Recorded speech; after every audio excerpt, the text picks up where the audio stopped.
ଦୁର୍ବୃତ୍ତ ନେଇଗଲେ ନଗଦ ଟଙ୍କା ସହ ଲକ୍ଷାଧିକ ଟଙ୍କାର ସୁନା ଓ ରୂପା ଅଳଙ୍କାର। ଖଲିକୋଟ ଥାନା ଅନ୍ତର୍ଗତ ମଥୁରା ଗ୍ରାମରେ ଘର କବାଟ ଭାଙ୍ଗି ଆଲମିରା ଭିତରୁ ଦୁର୍ବୃତ୍ତ ନେଇଗଲେ ନଗଦ ଟଙ୍କା ସହ ଲକ୍ଷାଧିକ ଟଙ୍କାର ସୁନା ଓ ରୂପା ଅଳଙ୍କାର। ଏନେଇ ଥାନାରେ ଅଭିଯୋଗ ହୋଇଛି। ପ୍ରାପ୍ତ ସୂଚନା ଅନୁଯାୟୀ ମଥୁରା ଗ୍ରାମର ଆକାଶ ତରେଇ ଗତ କିଛି ଦିନ ହେଲା ପୁରୁଷୋତ୍ତମପୁର ସ୍ଥିତ ନିଜ ଅଜାଙ୍କ ଘରକୁ ପରିବାର ସହ ଯାଇଥିଲେ।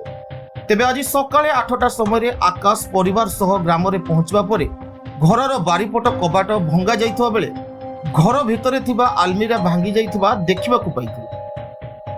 ଆଲମିରା ଭିତରେ ନଗଦ 60,000 ଟଙ୍କା ଓ 12 ତୋଳା ସୁନା ସହ 5ରୁ 6 ତୋଳା ରୂପା ଅଳଙ୍କାର ଚୋରି ହୋଇଥିବା ଜାଣିବାକୁ ପାଇଥିଲେ। ତେବେ ଘଟଣା ସୋମବାର ବିଳମ୍ବିତ ରାତିରେ ଘଟିଥିବା ଆକାଶ କହିଛନ୍ତି। ଅନ୍ୟପଟେ ଖବର ପାଇ ଦିନ 11:30 ସମୟରେ ଖଲିକୋଟ ଥାନା ଏସ୍ଆଇ ଦେବଦତ୍ତ ପ୍ରିୟଦର୍ଶୀ ପୋଲିସ ଟିମ୍ ସହ ଘଟଣାସ୍ଥଳରେ ପହଞ୍ଚି ତଦନ୍ତ ଆରମ୍ଭ କରିଥିଲେ।